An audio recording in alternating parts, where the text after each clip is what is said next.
Today we're going to go over what we consider to be the top 3 ultra compacts on the current market. Before we begin, I'd just like to say that we do not sell strollers, nor do we earn money from our recommendations. Our qualifications for making these recommendations are based on a decade's experience of repairing strollers for private consumers and distributors, as well as working regional contracts dealing with after-sales warranty fixes for big brand manufacturers. As a result of this, our opinions are generally concerned not only with how engineering and design choices will impact consumer comfort, but also how real-world use will lead to wear and problems down the line. For those of you unfamiliar to our channel, I would highly recommend also watching some of our standalone reviews and comparisons before purchasing. The standalone reviews include a bit more information, and the reviews for all the strollers we cover here are pinned below this video. Okay, let's get started. Coming in at number 3 is the UPPAbaby Menu. The Menu is arguably the sturdiest built of all 3 of these strollers, and is also one of the few ultra compacts out there to both have a one-hand fold, yet also to be built with a sufficiently rigid symmetry and strong enough internal mechanisms to carry through the test of time and escape the sort of looseness and breaks that often accompany one-hand folds on other models. Seat-wise, the Menu is built with a singular purpose: to comfortably accommodate a child during his key stroller years, without adding the complexity of extra bells and whistles whose malfunction might result in problems during your hard-won vacation. So while the Menu doesn't have an adjustable leg rest or a full recline, the recline is decent for your child to nap, it's just not full. It does have a large, spacious seat for a stroller of this size, and a high-position canopy with decent sun coverage. The textiles are also high quality, multi-layered, and well padded.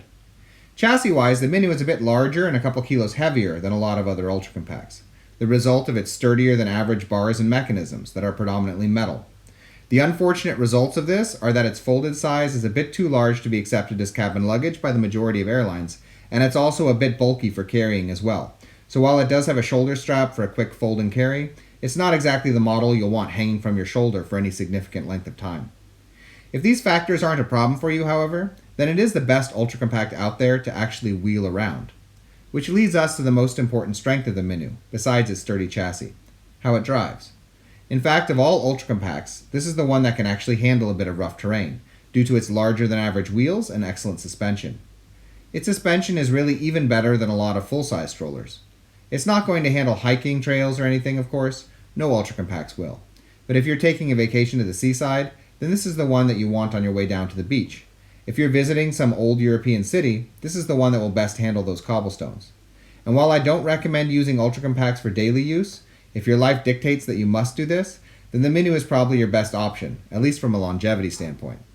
Moving on to number 2 is the Baby Jogger City Tour 2. Like the Menu, the Tour 2 also has a one-hand fold, and in fact the way these two fold will feel nearly identical to most people, though the underlying mechanics behind the process is pretty different. Unlike the Menu, the Tour 2 does actually fold down to fit within standard hand luggage guidelines, though you may sometimes need to remove the wheels. And though it is slightly less rugged in design, it's still a very robust stroller, and has the added advantage of being the second iteration of a design that we already loved, the original Tour, meaning that Baby Jogger has had the time to test this model in the real world and tweak the mechanics a bit across the whole chassis to iron out problems. When folded, the Tour 2 is a little lighter and less bulky than the Menu, but it only has a handle rather than a shoulder strap, meaning that you'll want to use the travel bag if you're going to have to carry it for any length of time. Driving-wise, while the Tour 2 doesn't have the suspension of the Menu, it does have larger than average back wheels, and all the wheel fittings are tight and well engineered, meaning that it will hold over time, and run smoothly provided that you stick mostly to smoother terrain. Where the Tour 2 really shines, what makes it special, is that it has both a full recline and an adjustable leg rest, which are great for child comfort, especially the adjustable leg rest.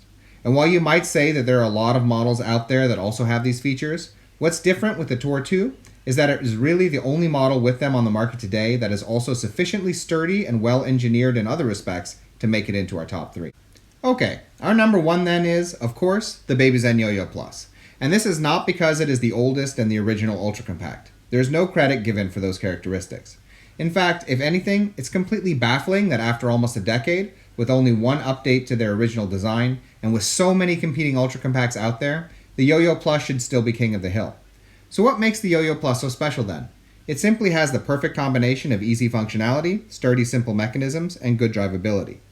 Let's start with the fold, which is not one hand by the way, but only because the first step of its 2-step process involves depressing both handle buttons simultaneously. Because the key goal of ultra compacts is to fold down to cabin luggage size, the folding system on ultra compacts generally dictates the overall structure of the chassis, And the Yoyo Plus accomplishes this with the simplest mechanisms and fewest moving parts of any model on the market. As a result, the entire build is solid and symmetrical, and you feel this when you're folding it down. Nothing is loose or gets hung up, or feels like there are small internal components that you're afraid of breaking. And because of the way it's designed, because of the strength and symmetry, the Yoyo will be just as easy to fold years down the road as it was when you first bought it. In addition, the folded product is light and has a slim, compact profile, making it just incredibly comfortable to fling over your shoulder with that long, reinforced padded strap. So even though the Menu and the Tour are quicker to fold, their weight and bulk mean that they can't really compete with the Yoyo for an easy fold and carry. With the Yoyo, you can just flip it closed with a certain carelessness, and within seconds it's comfortably hanging from your shoulder as you hop on a bus or enter a crowded space, ready to be flipped out again as needed. And the rest of the stroller from top to bottom is also engineered in the same sturdy manner, from the brake system, involving very few moving parts, to the wheels, which are not easily removable, but are instead just fitted tightly and securely to the chassis.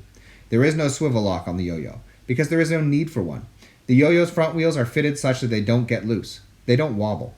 When it comes to other aspects of comfort and functionality, the Yoyo Plus's shopping basket is large, accessible, and has a good weight capacity, and I'm pretty sure that the handle is still the highest on the market, despite the model's small fold. As far as the seat and canopy are concerned, they're decently large for your needs, and though the Yoyo Plus doesn't have a full recline or an inbuilt adjustable leg rest, it's still quite comfortable enough for your toddler to take a nap. The Yoyo Plus does exactly what it's designed to do. It's simply the easiest, sturdiest travel stroller out there that fits within the cabin luggage guidelines of the vast majority of airlines. Despite all the extra accessories that may suggest otherwise, it's not for daily use, and regular use over rougher than intended terrain will take a toll over a few years. Though 99% of the time, the only thing worn down in this case are the wheels, which are generally not that hard to replace. In truth, the Yoyo Plus's longevity is simply astounding.